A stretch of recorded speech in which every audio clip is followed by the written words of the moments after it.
चूल्हा फूकब न राजा तोहार आंगने, चूल्हा फूकब न राजा तोहार आंगने।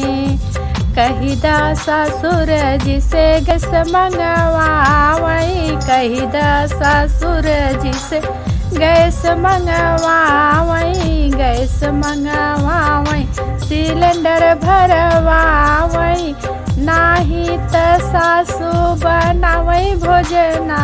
चूल्हा फूकब न राजा तोहार अंगना, चूल्हा फूकब न राजा तोहार।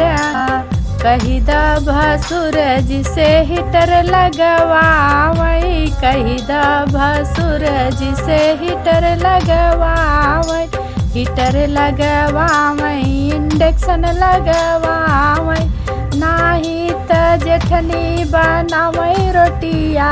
चूल्हा फूकब न राजा तोहार अंगना, चूल्हा फूकब न राजा तोहार अंगना। कही दा देवर जी से नौकर लगवावई, कही दा देवर जी से नौकर लगवावई, नौकर लगवावई, नौकरानी लगवावई, नाही त ननदऊ माजई बरतन।